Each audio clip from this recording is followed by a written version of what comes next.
وَلَقَدْ يَسَّرْنَا الْقُرْآنَ لِلذِّكْرِ فَهَلْ مِن مُدَّكِرٍ، اور ہم نے قرآن کو سمجھنے کے لیے آسان کر دیا تو کوئی ہے کہ سوچے سمجھے۔ السلام علیکم ورحمۃ اللہ وبرکاتہ۔ اعوذ باللہ من الشیطان الرجیم، بسم اللہ الرحمن الرحیم۔ آج ہم سورہ بقرہ کا ترجمہ اور اس کی تفسیر کریں گے، ورس نمبر 153 سے لے کر 164 تک۔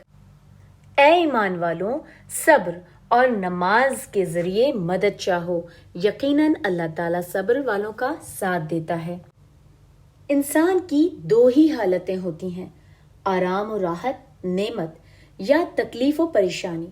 نعمت میں شکر الہی کی تلقین اور تکلیف میں صبر اور اللہ سے استعانت کی تاکید ہے۔ حدیث میں ہے، مومن کا معاملہ بھی عجیب ہے، اسے خوشی پہنچتی ہے تو شکر کرتا ہے اور تکلیف پہنچتی ہے تو صبر کرتا ہے۔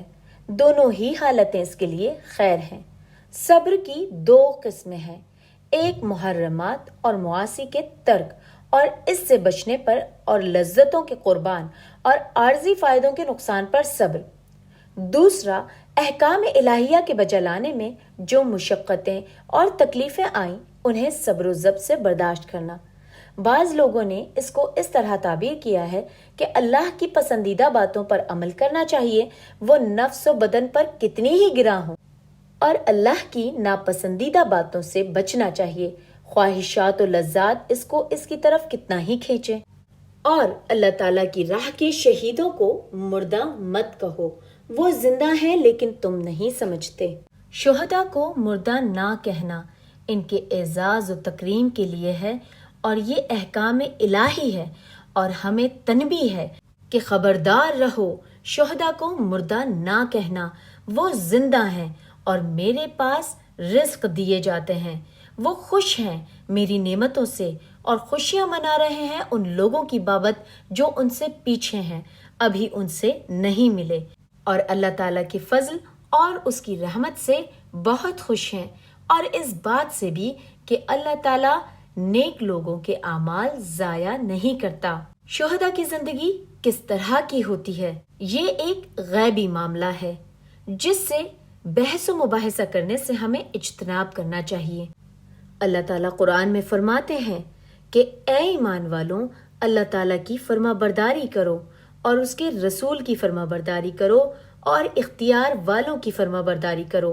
اگر تمہیں کسی بات میں اختلاف ہو تو اسے اللہ کی جانب اور اس کے رسول کی جانب لوٹا دو، اگر تم اللہ تعالیٰ پر اور قیامت کے دن پر یقین رکھتے ہو کہ یہ بات با اعتبار اور انجام کے بہت بہتر ہے۔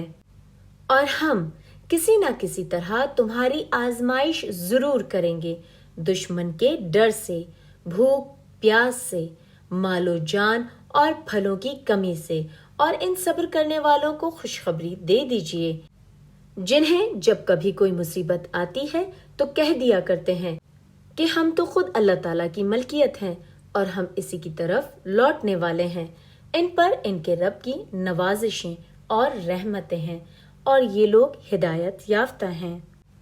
ان آیات میں صبر کرنے والوں کے لیے خوشخبریاں ہیں۔ حدیث میں نقصان کے وقت انا للہ و انا الیہ راجعون کے ساتھ اللہم اجرنی فی مصیبتی و اخلف لی خیرا منہا پڑھنے کی بھی فضیلت اور تاکید آئی ہے۔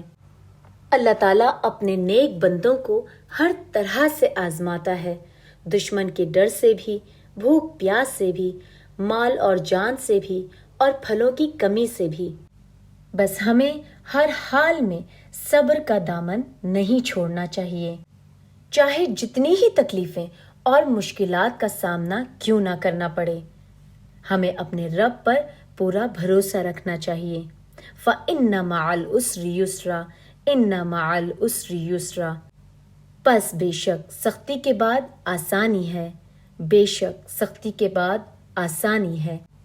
جب کبھی بھی ان صبر کرنے والوں کو کوئی بھی مصیبت آ پہنچتی ہے تو بس یہ کہہ دیا کرتے ہیں کہ ہم تو خود اللہ تعالیٰ کی ملکیت ہیں اور اسی کی طرف لوٹ کر جانے والے ہیں، اور یہ زندگی تو عارضی زندگی ہے، اصل ٹھکانہ تو آخرت ہے۔ بس ہمیں یہی دعا کرنی چاہیے کہ اے ہمارے پروردگار، ہمیں اس دنیا میں بھی بھلائی عطا کر اور آخرت میں بھی بھلائی عطا کر، اور ہمیں دوزخ کی آگ سے بچا۔ آمین ثم آمین۔ ایسے ہی لوگ اللہ تعالیٰ کی نوازشوں اور رحمتوں سے لطف اندوز ہوتے ہیں، اور یہی لوگ ہدایت پر ہیں۔ صفا اور مروہ کے درمیان صحیح کرنا حج کا ایک رکن ہے۔ بعض صحابہ کرام کو یہ شبہ ہوا کہ شاید یہ ضروری نہیں۔ حضرت عائشہ رضی اللہ تعالیٰ عنہ کے علم میں جب یہ بات آئی تو انہوں نے فرمایا اگر اس کا یہ مطلب ہوتا تو پھر اللہ تعالیٰ یوں فرماتا اگر ان کا طواف نہ کرے تو کوئی گناہ نہیں۔ پھر اس کی شان نزول بیان فرمائی کہ انصار قبول اسلام سے قبل منات طاغیہ بت کے نام کا تلبیہ پکارتے جس کے وہ مشلل پہاڑی پر عبادت کرتے تھے، اور پھر مکہ پہنچ کر اسے لوگ صفا مروہ کے درمیان سعی کو گناہ سمجھتے تھے۔ مسلمان ہونے کے بعد انہوں نے رسول اکرم صلی اللہ علیہ وآلہ وسلم سے پوچھا تو یہ آیت نازل ہوئی جس میں کہا گیا کہ صفا مروہ کے درمیان سعی گناہ نہیں ہے۔ بعض حضرات نے اس کا پس منظر اس طرح بیان فرمایا ہے کہ جاہلیت میں مشرکوں نے صفا پہاڑی پر ایک بت اصاف اور مروہ پہاڑی پر نائلہ بت رکھا ہوا تھا جنہیں وہ سعی کے دوران بوسہ دیتے یا چھوتے۔ جب وہ لوگ مسلمان ہوئے تو ان کے ذہن میں آیا کہ صفا مروہ کے درمیان سعی تو شاید گناہ ہو، کیونکہ اسلام سے قبل دو بتوں کی وجہ سے سعی کرتے رہے تھے۔ اللہ تعالیٰ نے اس آیت میں ان کے اس وہم اور خلش کو دور فرما دیا۔ اب یہ سعی ضروری ہے جس کا آغاز صفا سے اور خاتمہ مروہ پر ہوتا ہے۔ اللہ تعالیٰ نے جو باتیں اپنی کتاب میں نازل فرمائی ہیں انہیں چھپانا اتنا بڑا جرم ہے کہ اللہ تعالیٰ کے علاوہ دیگر لعنت کرنے والے بھی اس پر لعنت کرتے ہیں۔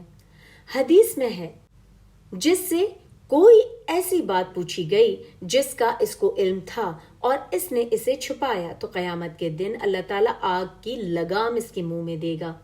اس سے معلوم ہوا کہ جن کی بابت یقینی علم ہے کہ ان کا خاتمہ کفر پر ہوا ہے ان پر لعنت جائز ہے، لیکن ان کے علاوہ کسی بھی بڑے بڑے گناہ گار مسلمان پر لعنت جائز نہیں، کیونکہ ممکن ہے مرنے سے پہلے اس نے توبہ نصوح کر لی ہو یا اللہ نے اس کے دیگر نیک اعمال کی وجہ سے اس کی غلطیوں پر قلم اف پھیر دیا ہو، جس کا علم ہمیں نہیں ہو سکتا۔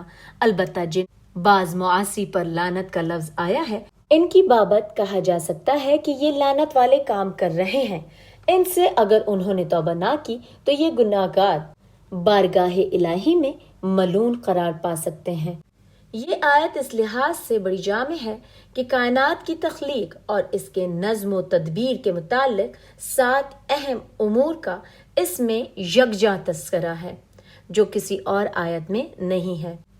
آسمان و زمین کی پیدائش جن کی وسعت و عظمت محتاج بیان ہی نہیں، رات اور دن کا یکے بعد دیگرے آنا، دن کو روشنی اور رات کو اندھیرا کر دینا تاکہ کاروبار معاش بھی ہو سکے اور آرام بھی، پھر رات کا لمبا اور دن کا چھوٹا ہونا، اور پھر اس کے برعکس دن کا لمبا اور رات کا چھوٹا ہونا، سمندر میں کشتیوں اور جہازوں کا چلنا جن کے ذریعے سے تجارتی سفر بھی ہوتے ہیں، اور ٹنوں کے حساب سے سامان، رزق و آسائش بھی ایک جگہ سے دوسری جگہ منتقل ہوتا ہے، بارش جو زمین کی شادابی و رویدگی کے لیے نہایت ضروری ہے، ہر قسم کے جانوروں کی پیدائش جو نقل و حمل، کھیتی باڑی اور جنگ میں بھی کام میں آتے ہیں، اور انسانی خوراک کی بھی ایک بڑی مقدار ان سے پوری ہوتی ہے، ہر قسم کی ہوائیں، ٹھنڈی بھی، گرم بھی، بار آور بھی اور غیر بار آور بھی، شرقی غربی بھی اور شمالی جنوبی بھی،